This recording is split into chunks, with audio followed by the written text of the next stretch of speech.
हमारे खास कार्यक्रम डिफेंस स्पेशल का, जहां पर आज बात सिर्फ सेना को मिले बजट की हम करने वाले हैं। डिफेंस बजट की बात करने वाले हैं। एक्सपर्ट हमारे साथ जुड़ेंगे, उनसे चीजों को समझने की कोशिश करेंगे। क्या जो उनकी उम्मीदें थी उस पर जो वित्त मंत्री ने ऐलान किया है डिफेंस को बजट का, उस पर वो खुश हैं या फिर और ज्यादा की उम्मीद थी, इसको समझने की कोशिश करेंगे कि कौन कौन से वो चैलेंज हैं वो इस वक्त भारतीय सेना के सामने हैं और जो बजट अलॉट किया गया है वो क्या काफी है। लेकिन इस बजट का फोकस क्या है, किस पर ज्यादा ध्यान देने की बात जो है इस बजट में कही गई है, उसको भी आगे हम डिकोड करने की कोशिश करेंगे। तीनों ही सेनाओं से खास मेहमान आज हमारे साथ होंगे, लेकिन शुरुआत बड़ी खबर के साथ। वित्त मंत्री निर्मला सीतारमण ने सेना को दी सौगात। वित्त मंत्री ने डिफेंस के लिए दिए 6.2 lakh crore. Deep tech technology पर ज्यादा ध्यान देगी सेना। अब जीडीपी का 3.4% होगा डिफेंस बजट। बड़ी खबर आपको बता दें, वित्त मंत्री निर्मला सीतारमण ने सेना को दी बड़ी सौगात। वित्त मंत्री ने डिफेंस के लिए 6.2 लाख करोड़ रुपए दिए। डीप टेक टेक्नोलॉजी पर ज्यादा ध्यान देगी सेना। अब जीडीपी का 3.4% जो है वो डिफेंस पर खर्च होगा। अभी तक 2.5 के आसपास हुआ करता था, 2.5-3 के बीच था, लेकिन अब 3.5% के आसपास जो है जीडीपी का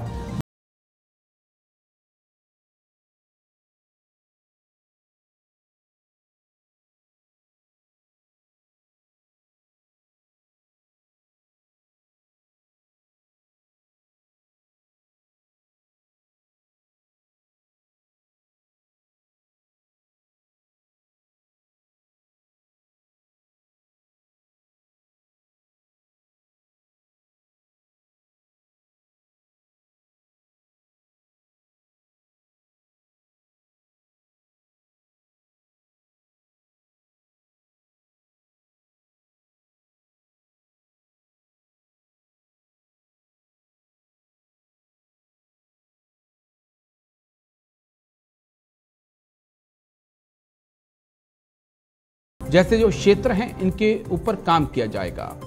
रक्षा मामलों में निजी कंपनियों को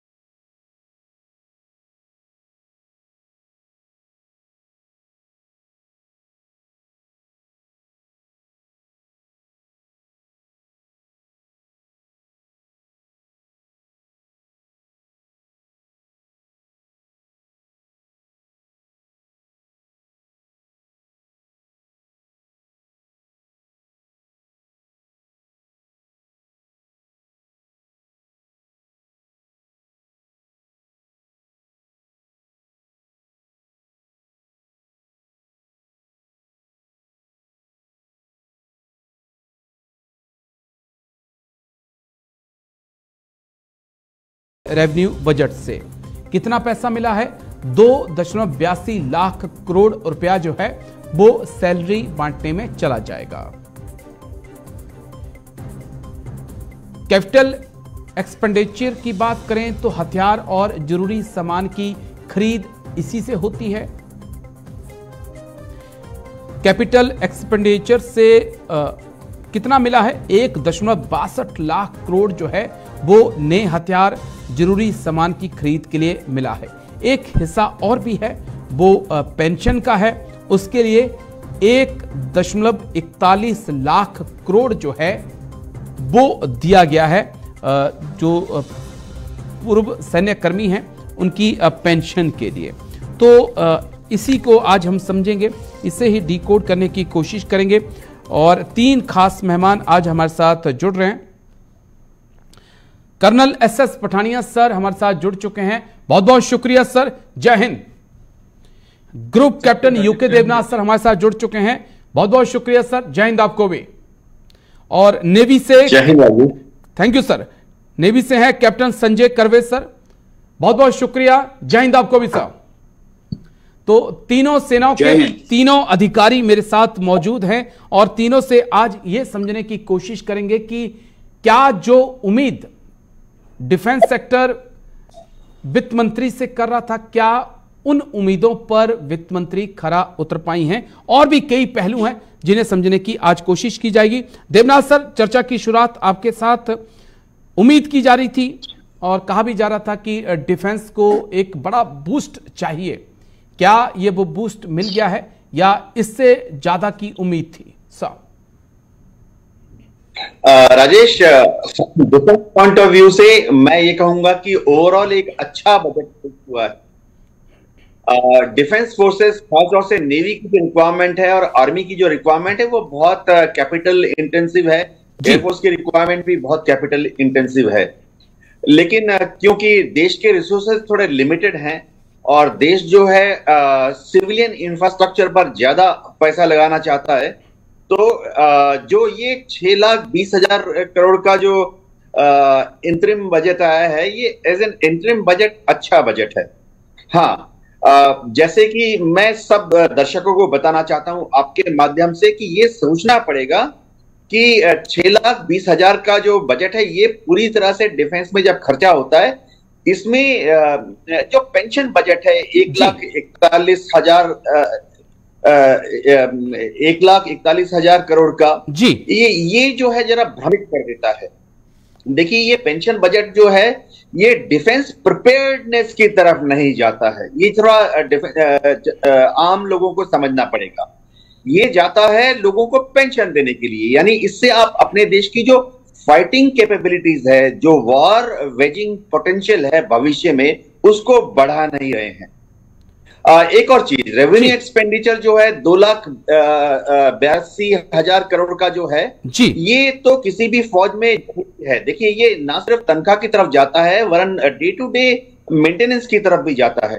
टैंक है, तोप है, हथियार है, पानी का जहाज है, शिप्स है, इनको करनी पड़ती है, ग्रीजिंग करानी पड़ती है, नॉर्मल मेंटेनेंस करना पड़ता है। इनको अगर आप एक पानी के जहाज को अगर हर साल अगर आप थोड़ा इंजन ऑन करके समुद्र में नहीं चलाएंगे तो खराब हो जाएगा। बिल्कुल। एक टैंक है, अगर आप मैं तमाम महीने में एक बार पे आता हूं सर, मैं एयरफोर्स की जो जरूरतें हैं उस पर भी बात करूंगा। मैं पहले बस एक ओपनिंग कमेंट सबसे ले लूं। कर्नल एसएस पठानिया सर, आपके पास मैं आ रहा हूं। आपके नजरिए से कितने पॉइंट आप 10 में से इस डिफेंस बजट को देंगे? क्या जो उम्मीदें की जा रही थी उसके ऊपर पूर्व रक्षा मंत्री और मौजूदा वित्त मंत्री खरी उतरी हैं? देखिए राजेश जी, अगर आप पूछ रहे हैं 10 में से कितने पॉइंट देंगे, तो I will just give about 6 points. Okay, अभी मैं बताता हूं कि व्हाई 6 पॉइंट्स। Why sir? देखिए, किसी भी देश का जो डिफेंस बजट है वो डिसाइड होता है based on threat perception which the country is facing. अभी हम अपना जो डिफेंस बजट के जो डायनामिक्स है वो स्विट्जरलैंड के साथ कंपेयर नहीं कर सकते या स्वीडन के साथ कंपेयर नहीं कर सकते। हमें ये देखना है कि इस समय चाइना और पाकिस्तान का जो कंबाइंड थ्रेट है, और वो सिर्फ थ्रेट ही नहीं है, वो रियलिस्टिक है। अगर आप अरुणाचल में देखेंगे तो वहां पे हो रहा है कुछ, गलवान वैली में देख लीजिए वहां पे हो रहा है कुछ जी। अगर आप मिलिटेंसी की देखते हैं कश्मीर के अंदर, वहां पे काम चल रहा है। तो ये थ्रेट नहीं है, this is happening in the reality. Now the question is, किसी भी फाइनेंस मिनिस्टर के लिए ये बड़ा एक टाइट रोप वॉकिंग है कि वो किसको तवज्जो दे। बिल्कुल। दूसरा ये होता है कि अगर हम न्यूक्लियर डेटरेंस की बात, मान लीजिए कि हमारे जो दोनों देश हैं, मान लीजिए कि सच्चाई है कि चाइना और Pakistan they are nuclear nation, तो किसी को भी अगर ये न्यूक्लियर डेटरेंस हमारे पास है और हम भी न्यूक्लियर नेशन है, तो ये जब कोई इसको स्ट्रेटेजिकली समझने की कोशिश करेगा तो वो कहेगा कि इसका जी ठीक है, इसको मतलब ना मैंने अटैक करना ना मेरे ऊपर किसी ने अटैक करना है, so let me divert my resources towards something different. ठीक सर। तो वो उन्होंने कर रहे हैं। अगर आप देखेंगे कि इसकी बजट की एलोकेशन का जो कहाँ पे इसकी अंदर बढ़त हुई है और कहाँ पे जो वेलफेयर स्कीम्स की जब मैं बात करता हूँ, देखिए देश की सुरक्षा से वेलफेयर स्कीम बड़ी नहीं हो सकती है, बिकॉज जब देश ही सुरक्षित नहीं गया तो आपकी ये स्कीमें क्या करेंगी जी। अभी 2 करोड़ नए घर जो है वो प्राइम मिनिस्टर आवास योजना के अंदर बन रहे हैं, उसके लिए आ रहा है ना जी। जरूरी है कि उसके अंदर रहने वाले जो नागरिक हैं वो सुरक्षित हों। मैं डिटेल से बातचीत करूंगा सर, मैं आता हूं आपके पास, लेकिन ओपनिंग मार्क एक कैप्टन संजय कर्वे सर से भी हम ले लेते हैं। सर, पठानिया सर ने तो 10 में से 6 नंबर दिए, आप कितने मार्क्स देना पसंद करेंगे और कहां और जरूरत थी जिस पे और फोकस हो सकता था या और ज्यादा पैसे की जरूरत हो सकती थी जिसका इस्तेमाल चुनौतियों का सामना करने के लिए किया जा सकता था? Sanjay curve sir. वित्त मंत्री की मजबूरियां जानते हुए भी मैं यह कहने पे मजबूर हूं कि 10 में से सिर्फ 5 नंबर इस बजट को मिल सकते हैं जी। आप अगर आंकड़े देखेंगे तो इस साल 6.20 लाख करोड़ मिले हैं रक्षा के लिए। बिल्कुल सर। पिछले साल 6.02 लाख करोड़ मिले थे, जबकि अपनी इन्फ्लेशन रेट 5.5% के करीब है। ये आरबीआई का फिगर है 5.4%। तो अगर आप उसको कैलकुलेट करोगे तो वास्तविकता में डिफेंस बजट ये कम हो गया है। ये तो सिर्फ आंकड़ों का खेल है। अगर आप देखोगे तो रिसर्च और डेवलपमेंट में हम प्रैक्टिकली कुछ नहीं खर्च कर रहे। 0.4 और 0.5% ऑफ जीडीपी अगर हम डिफेंस बजट पे खर्च करेंगे और कहेंगे कि हम आत्मनिर्भर होने वाले हैं तो बहुत मुश्किल है। आज अगर आप एक सरसरी नजर डालोगे शेयर मार्केट पे तो जितनी भी डिफेंस इंडस्ट्रीज थे, चाहे बीएचईएल हो, एचएएल हो, मैक्रोडॉक्स हो, जीआरएसी हो, सबके शेयर प्राइसेस कम हो गए हैं। क्योंकि आप बजट को देख के अंदाज लगा सकते हैं कि फिजिकली जो एक्चुअल पैसा आने वाला है वो पिछले साल से कम है। और दूसरी एक बात मैं दर्शकों को बता दूं कि कई बार भावनाओं का खेल होता है जी। वित्त मंत्री जी, माननीय प्रधानमंत्री जी या अनेक मंत्रीगण ऐसे कहते हैं कि हम सेना के सैलरी पे 2.62 लाख करोड़ खर्च कर रहे हैं।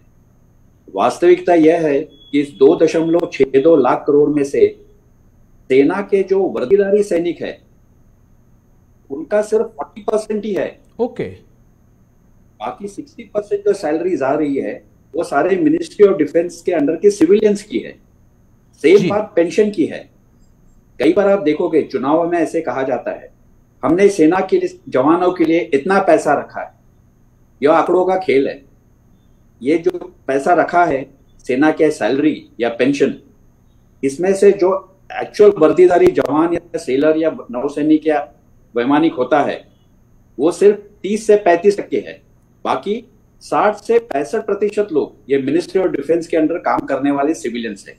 और जो लोग 20 साल से 60 साल तक काम कर रहे हैं तो उनकी पेंशन भी होती है। अगर आप 40 साल नौकरी करो सरकार में तो आप खुद अंदाजा लगा सकते हो कि उस व्यक्ति की पेंशन कितनी होगी और जो 20 साल के बाद बाहर हो रहा है उसकी पेंशन कितनी होगी। तो ये पूरा आंकड़ों का खेल है। मैं मानता हूं कि चुनाव आ रहे हैं तो वित्त मंत्री और माननीय प्रधानमंत्री के हाथ थोड़े टाइट है, लेकिन रक्षा के लिए ये अच्छा बजट नहीं। इसी बाजीगिरी के लिए तो नेता जाने जाते हैं सर। चलिए, मैं group captain UK Devnath sir आपके पास आऊंगा। मुझे लग रहा है सर कहीं नाराज ना हो जाए कि मुझसे मार्क्स नहीं पूछे कि कितने दिए। मार्क्स आप जरूर दीजिएगा, लेकिन एयरफोर्स की कौन कौन सी वो रिक्वायरमेंट हैं जिसे पूर्व रक्षा मंत्री और मौजूदा वित्त मंत्री को सोचना होगा, जिसके बारे में उन्हें मालूम है सर? राजेश, मैं बहुत भाग्यवान हूं कि मेरे साथ आर्मी के और नेवी के दोस्त भी हैं, तो वह आर्मी और नेवी की रिक्वायरमेंट बताएंगे। मैं सिर्फ एक चीज कहूंगा कि इंडियन एयरफोर्स जो है वो आर्मी के साथ भी लड़ती है और नेवी के साथ भी लड़ती है जी। तो हमारा जो एयरफोर्स का जो बजट है उसको इस तरह से हमेशा देखना चाहिए कि एयरफोर्स नेवी के लिए भी है और एयरफोर्स आर्मी के लिए भी लड़ती है। इसीलिए ज्वाइंट थिएटर कमांड बन रहे हैं। हम चाहते हैं कि भविष्य में जब भी युद्ध हो हम दिल खोलकर हमारे आर्मी और नेवी के जो लीडर्स हैं और उनके जो जांबाज सेलर्स और सिपाहियां उनके साथ लड़ाई में योगदान दें। अगर ऐसा करना है तो भारत सरकार ने बहुत पहले कैलकुलेट कर लिया था कि 39.5 फाइटर स्क्वाड्रन चाहिए जी। ये फिक्स फिगर है, काफी दशकों से चल रहा है। उसके बाद रोल जो है गुना बढ़ गया है। आज की तारीख में अगर आप देखें तो पाकिस्तान ने करीबन 22 स्क्वाड्रन डेडिकेट कर रखे गए इंडियन एयरफोर्स के खिलाफ। चीन ने जब गलवान में झड़प हुई स्क्वाड्रन के करीबन डिप्लॉय कर दिए थे तिब्बत में जी। वो शायद 10 स्क्वाड्रन और ले आएंगे अगर लड़ाई हो जाए, यानी 20 स्क्वाड्रन तो चीन छोड़ देगा तिब्बत में अगर लड़ाई चालू हो जाए। तो मोटा सा अंदाजा देता हूं, हमें 42 स्क्वाड्रन चाहिए अगर दो तरफ देखना है। ओके, ऐसा तो है नहीं कि पाकिस्तान को लड़ाई है तो हम पूरा ईस्टर्न कमांड खाली कर दें। ऐसा भी नहीं है कि चीन के साथ लड़ाई है तो हम गुजरात और राजस्थान के एयर बेसेस को खाली के साथ लड़ेंगे। दोनों तरफ तैयार रखनी है। और 42 स्क्वाड्रन मैंने आपको मोटा दे दिया। अब पिछले एक दशक से इंडियन नेवी के जो सपोर्ट है वो बहुत इंपॉर्टेंट।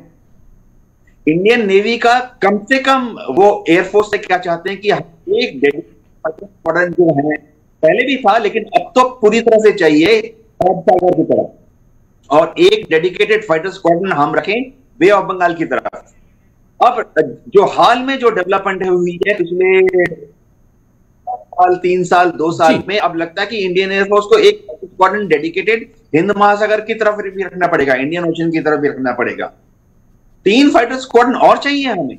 ओके, तो चाहत कोई अंत नहीं है, लेकिन फिलहाल हमारे पास, और मैं ऑनेस्टली आपको बता दूंगा कि फाइटर स्क्वाड्रन से अगर हमें के साथ लड़ना पड़े जी थोड़ा सा मुश्किल है, बस क्योंकि मुझे एक छोटे से ब्रेक के लिए सर मुझे जाना होगा, क्योंकि बहुत बात बाजी है आपकी कि AMCA की बात करें, तेजस मार्क 2 की बात करें, बन की बात करें, प्रीडेटर ड्रोन की बात करें, या तपस ड्रोन जो हम बना रहे हैं, तमाम ड्रोन की बात करें, फ्रांस से इंजन भी लेने हैं, उनके लिए पैसे की जरूरत तो है। लेकिन एक छोटा सा ब्रेक, उसके बाद कर्नल पठानिया मैं आपके पास लौटता हूं।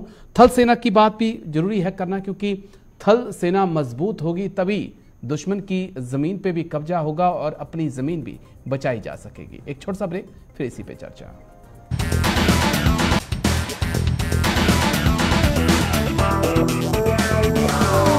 वित्त मंत्री निर्मला सीतारमण ने बजट पेश कर दिया है। हम डिफेंस सेक्टर को लेकर बातचीत कर रहे हैं कि कहा जा रहा है कि किसी को कुछ मिला चाहे ना मिला, लेकिन डिफेंस सेक्टर को इस बार काफी कुछ मिला है, क्योंकि GDP का अब डिफेंस के ऊपर 3.4% हिस्सा खर्च होगा। बजट में जो बढ़ोतरी की गई है 11.1% की बताई जा रही है। एक्सपर्ट्स तीनों सेनाओं के हमारे साथ जुड़े हुए हैं, उन्हीं से समझने की हम कोशिश कर रहे हैं कि क्या वाकई में बढ़ोतरी हुई है या सिर्फ ये आंकड़ों का खेल है। कर्नल SS पठानिया, मुझे लगता है कि सेना अपने सबसे बड़े आधुनिकीकरण के दौर से गुजर रही है। तमाम हथियार हैं उनको बदला जा रहा है, चाहे वो फिर राइफल से लेकर टैंकों तक पर काम हो रहा है। उस बीच ये जो बजट आया है, कितने आप संतुष्ट हैं ये तो बता चुके हैं, लेकिन कौन कौन सी वो रिक्वायरमेंट हैं जो पूर्व रक्षा मंत्री को और मौजूदा वित्त मंत्री को ध्यान में होनी चाहिए थी या होंगी? सर देखिए राजेश जी, अगर हम आर्मी की बात कर रहे हैं तो आपके दर्शकों के लिए मैं थोड़ा सा बता दूं कि आर्मी का मतलब ये है कि इसके अंदर आपकी इन्फेंट्री आ जाती है जी, इसके अंदर आपकी आर्मर्ड कोर आ जाती है, आर्टिलरी आ जाती है, इंजीनियर्स आ जाते हैं, सिग्नल्स आ जाते हैं, और उसके बाद आपकी सर्विसेज है। तो जहां तक सर्विसेज का सवाल है वो ठीक है, लेकिन ये जो फाइटिंग आर्म्स हैं और इनका अगर आप देखें वेंटेज ऑफ इक्विपमेंट की, जैसे आप बोल रहे थे कि वहां पर इस समय हम वहां पहुंचे हैं, ये मैं दर्शकों के ऊपर छोड़ता हूं और ये मैं सरकार के ऊपर छोड़ता हूं कि इन्होंने इसका कितना जो है संज्ञान लिया है कि हमारी रिक्वायरमेंट क्या है, because I will not have that information. अभी पुराने विंटेज का जो आपके पास जितने भी हथियार हैं उनका आधुनिकीकरण जो है वो एक किस्म की जर्नी है which has to continue, it can not be destination. उसके बाद आपके पास जितने एम्यूनिशन पड़े हुए हैं, आरटी से ले लीजिए, अब उसके बाद इन्फेंट्री के लिए ले लीजिए, तो ये एम्यूनिशन एक स्टेज के बाद ये खराब हो जाता है, उसको रिप्लेनिश करना पड़ता है क्योंकि इसकी एक लाइफ होती है। आप एक गोली भी ले लेते हैं राइफल की, तो उसकी एक एक्सपायरी डेट होती है, उसके बाद इफेक्टिव नहीं आती है। दैट्स अगेन एक कोलोसली इम्पैक्ट। अभी हमने ये देखना है कि हमारी जो सामरिक शक्ति है पूरी तरह से मिला के, और अगर हम इसके अंदर तीनों आर्म्ड फोर्सेस को शामिल करते हैं और उसके बाद हम कंपेयर करते हैं चाइना के साथ जी, चाइना का जो हमारा बजट है वो हमसे 3 गुना ज्यादा है। वो कहते हैं जी हमारी जीडीपी का 1.2% है जो इंटरनेशनल, वो चाइना बजट वो रिवील नहीं करता है। और उनकी अगर आप देखें GDP, that will be around 16 to 17 trillion dollar. हम तो भी 3.7 पे लटके हुए हैं। तो ये सारी चीजें कंपैरेटिव है। और हम दूसरा, अभी हम बात करते हैं our aspiration of India which it deserves to be a super power and it's heading towards that way. अभी जो नेवी के अंदर हो रहा है, आप रेड सी ले लीजिए, आप इंडियन ओशन ले लीजिए, आप अरेबियन सी ले लीजिए, तो वहां पे जो नेवी जो कार्रवाई कर रही है उसके लिए पैसा चाहिए। बिल्कुल। नेवी जो है प्रोजेक्शन ऑफ फोर्स के लिए and to keep the line of communication open in the sea, that's a most important weapon. Air force की जो यूटिलिटी है वो इस समय थोड़ी लिमिटेड होती है पीस टाइम के अंदर, बिकॉज नेवी के अंदर अपने एयरक्राफ्ट है, उनके पास अपना हेलीकॉप्टर्स भी हैं, so they can take care of that along with the coast guard. ठीक है, एयरफोर्स की यूटिलिटी कम है, लेकिन अगर हमने चाइना जैसी कंट्री को काउंटर करना है पाकिस्तान के साथ, तो मिलके करेंगे जो भी अभी करेंगे, because Pakistan has no option. ठीक है तो सर। उस थ्रेट को, और जिस तरीके से वो अपनी मॉडर्नाइजेशन और टेक्नोलॉजी को बढ़ा रहे हैं लगातार, और अपनी जो है फोर्स है उसको प्रोजेक्ट कर रहे हैं, तो हम ये नहीं कहते कि उनका हमारे साथ पूरा मुकाबला होना चाहिए, लेकिन एक डेटरेंट होना चाहिए ताकि चाइना जो है वो हिम्मत ना करे इंडिया पे अटैक करने की। ये उस समय ग्राउंड हमारी चूजिंग की होगी, हमारी कुछ एडवांटेजेस होंगी, बट उसके लिए भी हमें एक समर्थवान नेशन तो बनना पड़ेगा। चलिए मैं आता हूं, फिर आता हूं सर आपके पास। कैप्टन संजय कर्वे, जो चीज मेरे को आपसे समझनी है, क्योंकि पनडुब्बियों की बात चल रही थी, हाल ही में खबर आई कि स्पेन से खरीदनी है या जर्मनी से खरीदनी है। बेचने के लिए दोनों तैयार हैं, लेकिन खरीदने के लिए पैसे की जरूरत होगी। फ्रांस के साथ बातचीत चल रही है, उससे भी अगर आप तकनीक भी लेंगे, सबमरीन भी लेंगे, तब भी आपको पैसे की जरूरत होगी। मेन दुश्मन चीन 60-70 के आसपास उसके पास सबमरीन, पाकिस्तान को भी वो लगातार सप्लाई कर रहा है। एक और युद्धपोत की जरूरत है। जिस प्रकार से रेड सी, अरब सागर या बंगाल की खाड़ी में माहौल गर्म है, कौन सी ऐसी और रिक्वायरमेंट हैं सर जो आने वाले एक दशक में जिन्हें पूरा करना होगा अपना वर्चस्व बनाए रखने के लिए हिंद प्रशांत महासागर में नेवी के लिए? हमारे रक्षा मंत्रालय और देश की नीति है कि हम चाहते हैं कि हमारी ब्लू वाटर नेवी हो। अगर ब्लू वाटर नेवी चाहते हो जी, तो या तो आपके पास aircraft carrier which is capital intensive, क्योंकि एयरक्राफ्ट कैरियर के साथ आपको हवाई जहाज भी चाहिए, हवाई जहाजों का 2 स्क्वाड्रन चाहिए ऊपर, उसके साथ अलग से शिप्स चाहिए उसकी सुरक्षा के लिए, या तो फिर सबमरीन चाहिए। अपनी जो सबमरीन की फोर्स लेवल है वो बहुत कम है, और आज अगर आप देखोगे तो नौसेना रेड सी से लेके मलाक्का स्ट्रेट तक उड़ रही है। जैसे कर्नल साहब ने कहा था, lines of shipping and lines of communication to be kept open. अपनी जो मर्चेंट शिपिंग है इंडिया की, वो सारी इन 2 जगह से आती है, मलाक्का स्ट्रेट से या रेड सी से। अभी इस सब चीजों के लिए जहाजों की जरूरत है, हवाई जहाज की जरूरत है और पनडुब्बियों की जरूरत है। और जब हम कहते हैं कि हम फ्रांस से लेंगे, जर्मनी से लेंगे या इंग्लैंड से लेंगे, आज भी अगर आप तय करोगे कि मैं 6 पनडुब्बियां फ्रांस से लूंगा या जर्मनी से तकनीक लेके हिंदुस्तान में बनाऊंगा, फिर भी आप पकड़ लीजिए कि आज से 8 साल बाद पहली पनडुब्बी भारतीय नौसेना में शामिल होगी। हमारी जो पुरानी पनडुब्बियां है जो जर्मनी से आई थी, वो ऑलरेडी अपने यूजफुल लाइफ के आखिरी दम में, हम उसको रिफिट करवा के चला रहे हैं। लेकिन नया पनडुब्बियों का आना बहुत बहुत जरूरी है, और उसके लिए इस बजट में मुझे तो कुछ दिखाई नहीं दे रहा है। इसीलिए अगर आप युद्धपोत की भी जरूरत होगी, तो सारे शिपयार्ड्स के शेयर आज कम हो गए जी। क्या वॉरशिप की भी एक जरूरत होगी? तो ऑलरेडी मौजूद है, एक और चाहिए होगा। एयरक्राफ्ट कैरियर कह रहे हैं, वॉरशिप्स तो हमें और बहुत चाहिए, बिकॉज हमारा पूर्वी एयरक्राफ्ट कैरियर, माफ करिएगा, एयरक्राफ्ट कैरियर। और अगर कल थिएटर आ गया जी, थिएटर फ्रंट अगर आ गया तो उसके लिए तो बहुत जरूरी है।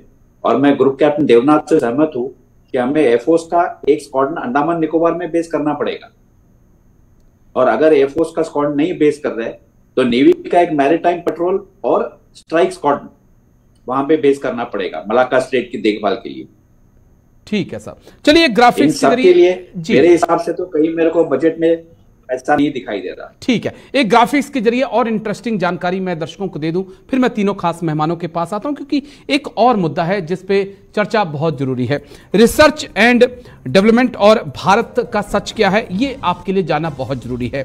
ग्लोबल इनोवेशन इंडेक्स 2022 की रिपोर्ट मैंने उठाई है।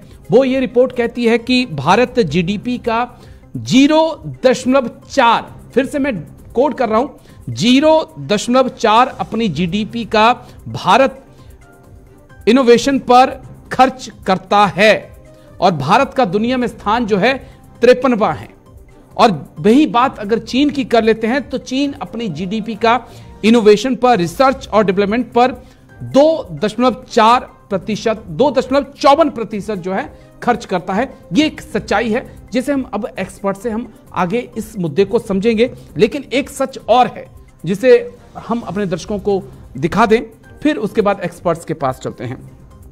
भारत के डिफेंस का यह सच आपको जानना जरूरी है। नेता बड़ी बड़ी बातें करते हैं, लेकिन जो आपको और हमें समझना है वो ये समझना है कि अभी 85 देशों में अपने हथियारों की सप्लाई जो है भारत कर रहा है। 2016 के मुकाबले 10 गुना इजाफा जो है वो हो चुका है हथियारों के इंपोर्ट में, लेकिन अभी भी भारत नंबर 1 है। खरीदारी में भारत की हिस्सेदारी जो है वो लगभग 11% है। अलग अलग पॉइंट हैं, लेकिन जो सबसे इंटरेस्टिंग पॉइंट है, सेना को 11,266 यंग ऑफिसर्स की जरूरत है जो नहीं मिल पा रहे। इसके पीछे का कारण क्या है, आज इस पे भी बात हो जाए, क्योंकि तीनों ही सेनाओं के वरिष्ठ अधिकारी मेरे साथ बैठे हुए हैं। देवनाथ सर, आपके पास आ रहा हूं। ग्लोबल इनोवेशन इंडेक्स 2022 की रिपोर्ट कहती है कि रिसर्च एंड डेवलपमेंट पर भारत सिर्फ और सिर्फ अपनी जीडीपी का 0.4 खर्च करता है। भाई चीन जो है अपनी जीडीपी का 2.54% जो है खर्च करता है। हम कैसे नए हथियार बनाएंगे, हम कैसे उस ग्लोबल मार्केट में कदम रख पाएंगे जब हम दुनिया से आगे की सोचेंगे नहीं। सोचने के लिए आपको पैसे की भी जरूरत होगी, तभी जाकर रिसर्च हो पाएगी। अजेश, भारत में है उनकी फंडिंग कम है, ये तो एक नोन फैक्ट है जी। लेकिन ये देखना पड़ता है कि भारत सरकार ने कदम उठाए हैं ताकि आस्ते आस्ते अवेलेबल है रिसर्च के लिए, वो एज पर रिक्वायरमेंट अलग अलग लेबोरेटरीज को या रिसर्च इंस्टीट्यूट को मुहैया कराएं। मैं खुद डीआरडीओ में था। डीआरडीओ में लैब है, और मैं बता दूं कि जिस लैब जब जो भी प्रोजेक्शन दी, बहुत छोटे समय के अंदर ही उनको तकरीबन पूरा फंड प्रोजेक्टेड जो रिक्वायरमेंट वो मिला जी। दिक्कत दूसरी है, हमारी दिक्कत यह है कि हमारा रिसर्च बेस बहुत नीचे है। जब हम चीन की बात करते हैं, चीन ने क्या किया है, पिछले 3 दशकों से उन्होंने दुनिया में येन केन बहुत टेक्नोलॉजी पश्चिमी देश खासतौर से अमेरिका से चुरा ली जी। रिवर्स इंजीनियरिंग करके उन्होंने रशिया से जो हथियार थे उनकी रिवर्स इंजीनियरिंग करके उन्होंने काफी बना ली। तो उनका जो रिसर्च है वो शुरुआती पहला कदम उनके रिसर्च का जो है एक हायर पद्धति चालू होगा। जैसे मैं आपको बताता हूं कि भारत में आज हम छोटी सी चीज बनाना चाहते हैं, एक बंदूक। ओके। लेकिन उस बंदूक को बनाने के लिए एक अच्छा जो मेटल चाहिए, एक जो धातु चाहिए, उसका जो एक मिश्रण चाहिए, वो हम नहीं बना पा रहे हैं। जबकि दुनिया में जो दूसरे देश हैं वो विकसित देश जो हैं, इंग्लैंड, फ्रांस, उनका मैं नाम ले लेता हूं, वो एडवांस मेट्रोलॉजी में कामयाब हो गए। दिक्कत क्या है कि हमारे यहाँ पर जो रिसर्च स्टार्टिंग पॉइंट बहुत नीचे है, फंडिंग एडवोकेट है। ऐसा कोई भी रिसर्च लैब मुझे नहीं नजर आया डीआरडीओ में जिसने भारत सरकार 10,000 करोड़ प्रोजेक्ट के लिए और उसको नहीं मिला। हाँ, हमारे यहाँ पर एक स्कोप है कि प्राइवेट जो एंटरप्रेन्योर्स हैं, प्राइवेट इन्वेस्टमेंट, भारत में जो प्राइवेट लोग हैं वो रिसर्च में नहीं आते, खासतौर से डिफेंस के R&D में सामने नहीं आते, क्योंकि वो चाहते हैं कि जो भी वो पैसा रिसर्च में डालें, खासतौर से डिफेंस के रिसर्च में, वो उस पे 1-3 साल में उनको फायदा हो जाए।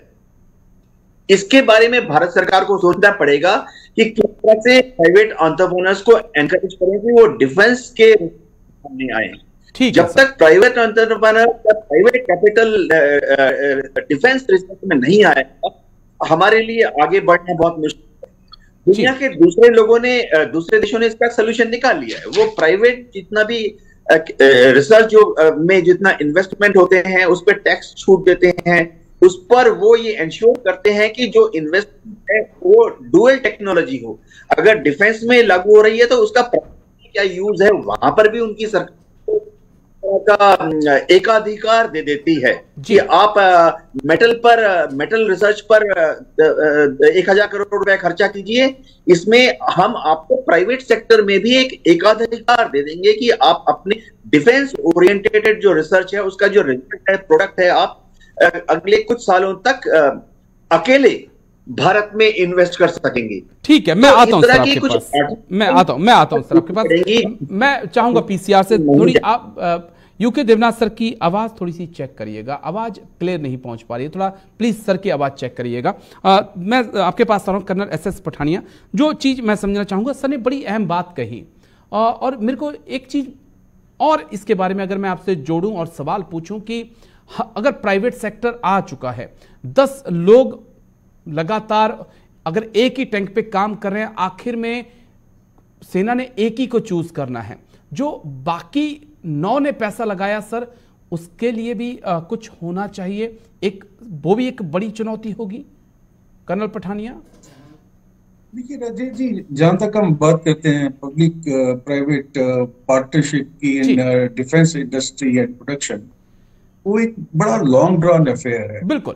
और दूसरा जो है that's very very costly affair. कोई भी कंपनी जो डिफेंस इक्विपमेंट में आएगी उसके पास इतना, पहले तो उसके पास ये होना चाहिए कि हम इसको प्रॉफिटेबल वेंचर बना सकते हैं, और दूसरा ये है कि उनकी जो रिसर्च की जो कैपेबिलिटी है वो अभी चाइना के जो बजट है 2.5 और व्हाटएवर इट इज, मैं आपको बताता हूं कि अगर आप इजराइल का देखें, जो रिसर्च एंड डेवलपमेंट का बजट है जीडीपी का 4.8%, followed by south Korea 4.5। Country like Sweden, Germany और ये स्विट्जरलैंड, इनके भी 3% जी, और उनका आप थ्रेट परसेप्शन देखिए हमारे साथ कंपेयर कीजिए। You see this a question of prioritisation जी। और अगर आप कोई काम करना चाहते हैं, as I say where there is will there is a way, लेकिन हम मेरे को कहीं ना कहीं लगता है कि हम वो वे ढूंढना ही नहीं चाहते हैं, because probably we are too assured in our mind कि चाइना जो है वो अरुणाचल या ले में इसके बाद आगे नहीं बढ़ पाएगा। Probably we are too sure in our mind कि पाकिस्तान का जो थ्रेट है that is not very very recognisable, that's not very real. जब तक हमारा थॉट प्रोसेस नहीं बदलेगा, हमारा माइंडसेट चेंज नहीं होगा, और रिसोर्सेज का आपको एक जुडिशियस एलोकेशन करना पड़ेगा अपनी प्रायोरिटी के हिसाब से जी। तो हो सकता है अभी जो हमारे देश के नेता हैं वो सही हो, क्योंकि अगर लड़ाई नहीं होनी है तो why to increase defence budget, use that money for other things where लोगों का वेलफेयर हो सके, कंट्री की डेवलपमेंट हो सके। एक इंटरेस्टिंग सवाल इससे जुड़ा हुआ है, मुझे लगता है कि एक ब्रेक के लिए मैं रुकता हूं सर, ब्रेक के बाद लौटूंगा तो संजय करबे सर मैं आपसे ये समझने की कोशिश करूंगा, क्योंकि वक्त बदल चुका है, डिफेंस को देखने का नजरिया भी बदल चुका है। आज डिफेंस आपको सिर्फ खर्चा नहीं करा रहा है, वो कमा कर भी दे रहा है। इसका जवाब तलाशने की कोशिश करेंगे, लेकिन पहले एक छोटा सा ब्रेक, फिर हाजिर होते हैं।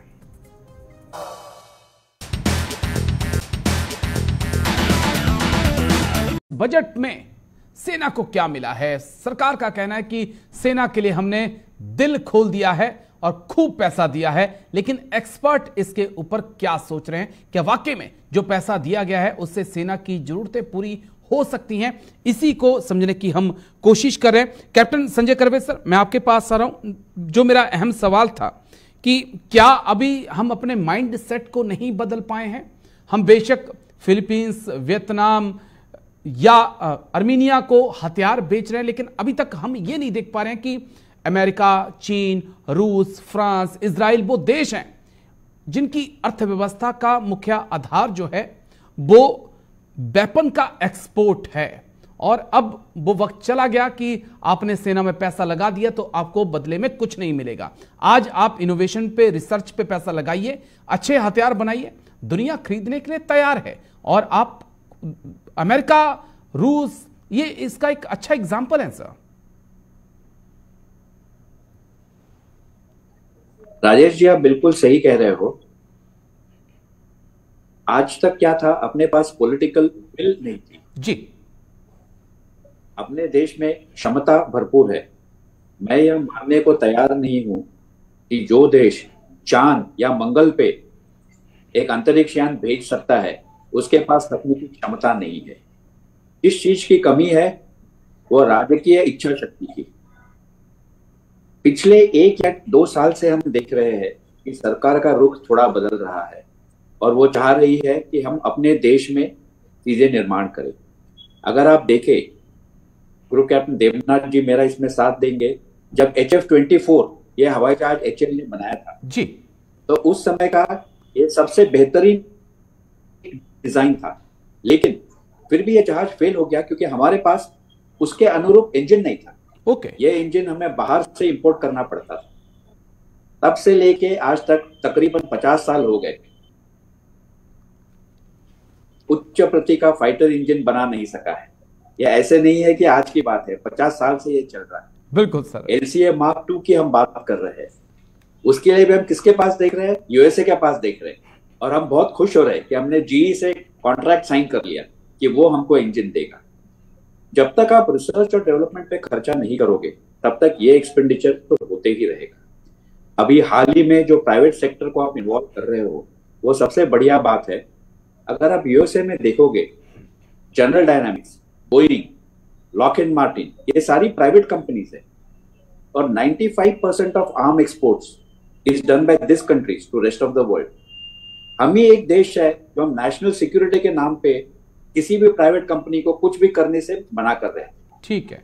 अभी पिछले 1 या 2 साल में अब ये शुरुआत हो रही है कि हमने लार्सन एंड टुब्रो, देन रिलायंस, इन लोगों को बोला कि भाई आप भी आ जाइए, आप भी निर्माण कर सकते हैं, आप भी देश की सेना के लिए कुछ कर सकते हो।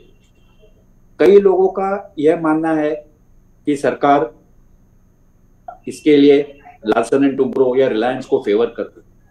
ऐसे नहीं है। जैसे कर्नल पठानिया साहब से आपने पूछा था कि अगर 4 लोग या 5 लोग बिड कर रहे हैं जी और एक ही का बिड गवर्नमेंट एक्सेप्ट करेगी तो बाकी 4 लोगों का जो खर्चा है R&D का वो कैसे निकलेगा? उसके लिए शुरुआत में हम वही कंपनी है कि जो ये R&D कर सकते, और ये सारी कंपनियां जो R&D कर रही है उसी को वो अपने normal day to day use में भी ला रही है। इससे देश का भी फायदा हो रहा है, कोई भी पैसा वेस्ट नहीं जा रहा।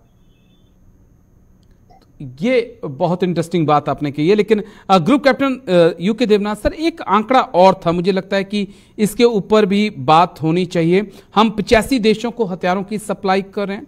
2016 की बात करें तो उसके बाद 10 गुना इजाफा हो चुका है वेपन एक्सपोर्ट में, लेकिन हम इंपोर्ट में भी नंबर 1 हैं। हम एक्सपोर्ट की बातें तो बहुत कर रहे हैं कि देखिए हमने क्या क्या कुछ कर दिया, लेकिन जब हम देखते हैं तो हमसे ज्यादा दुनिया में कोई हथियार खरीदने वाला नहीं है। ये भी एक सच्चाई है सर।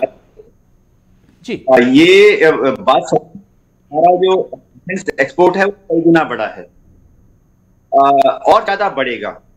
पहली चीज तो ये है कि डिफेंस एक्सपोर्ट में 3 चीजें हैं। भारत में बनाना पड़ेगा, बढ़िया बनाना पड़ेगा और सस्ता बनाना पड़ेगा ताकि दूसरे देश आके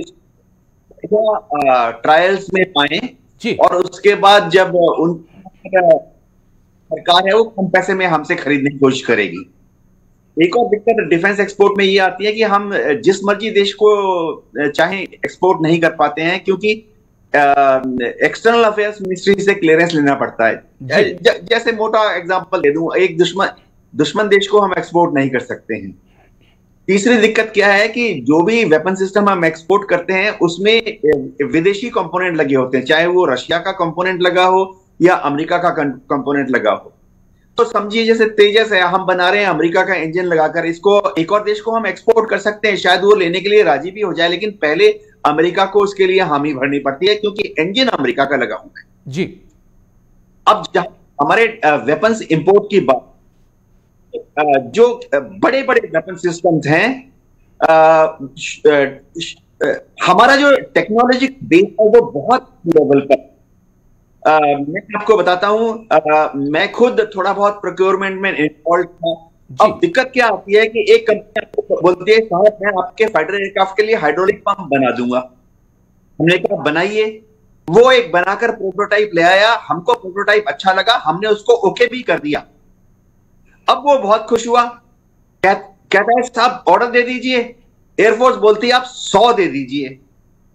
वो बेचारा छत से गिर गया जी, क्योंकि वो सोच रहा था कि जब उसने इतने मेहनत से एक प्रोटोटाइप डेवलप किया है उसको सप्लाई ऑर्डर मिलेगा 1000 का जी। अब एयरफोर्स की रिक्वायरमेंट है, मैं बहुत मोटा एग्जांपल दे रहा हूं। बिल्कुल सर। तो इंडिया में बड़ा वेपन सिस्टम बनाने में समय लगेगा क्योंकि आप उसके लिए जो कंपोनेंट्स हैं उसको बनाने के लिए भारत में जो क्वांटिटी है वो किसी भी सिविलियन एंटरप्रेन्योर को पसंद। एक टैंक में मैंने लगाना है जनरेटर सेट जी, उसके मिल रिक्वायरमेंट होती है, बिजली के रिक्वायरमेंट से वो जनरेटर सेट ऐसा ही होएगा।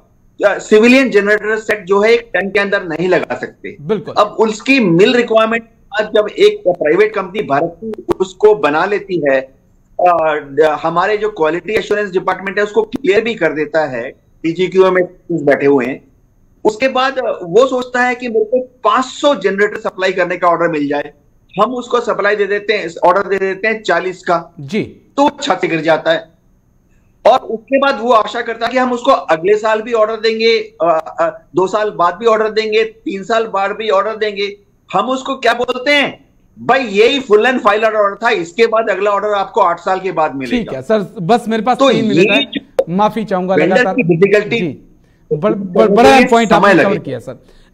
लेकिन मुझे कर्नल पठानिया सर एक चीज समझनी है, 1.5 मिनट दोनों मेहमानों के पास में आऊंगा। कर्नल पठानिया, मशीनों की बात तो हमने कर ली, लेकिन मैन बिहाइंड दी मशीन की मुझे लगता है कि मैं अब आपसे बात करूं। 11,266 यंग ऑफिसर्स की पोस्ट खाली हैं। लगातार नौजवान सेना को छोड़ रहे हैं, चाहे वो ऑफिसर्स हैं या फिर वो सोल्जर्स हैं। क्या हम मैन बिहाइंड दी जो मशीन है उनको एक क्वालिटी लाइफ नहीं दे पा रहे? उसके बारे में भी सोचना जरूरी है उतना ही जितना हम हथियारों के बारे में सोच रहे हैं सर। देखिए, बड़ा वैलिड ऑब्जर्वेशन है आपकी। सबसे पहले तो हमें ये देखना है कि अगर 11,000 के करीब हमारे पास अफसर का ऑर्डर में कमी है वो क्यों है? क्या अच्छा मटेरियल आर्म फोर्सेस में नहीं आ रहा है? क्योंकि जब हमारे टाइम में आर्मी और एयरफोर्स और navy that used to be priority 1 और 2 ऑफ द यंगस्टर्स। अभी आप देखेंगे जो सोशो इकोनॉमिकल चेंजेस आए हैं, आर्मी में अभी कोई जाना ही नहीं चाहता।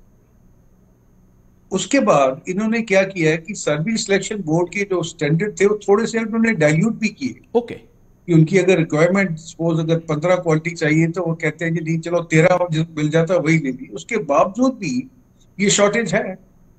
और ये शॉर्टेज जो है, देखिए ये सिर्फ अफसर कार्डन में नहीं है। अग्निवीर के अंदर अगर आप देखें इनका जो टारगेट आया हुआ है, बिकॉज अग्निवीर से पहले तकरीबन 60,000 जो सोल्जर है वो रिक्रूट होते थे आर्मी के अंदर ऑन एनुअल बेसिस। ओके। अभी इन्होंने जो अग्निवीर के 2 बैचेस किए हैं उसके अंदर तकरीबन फिगर जो है वो 46,000 की है। और उसके बाद 4 साल बाद ये जो 75% लोग हैं ये तो गायब हो जाएंगे।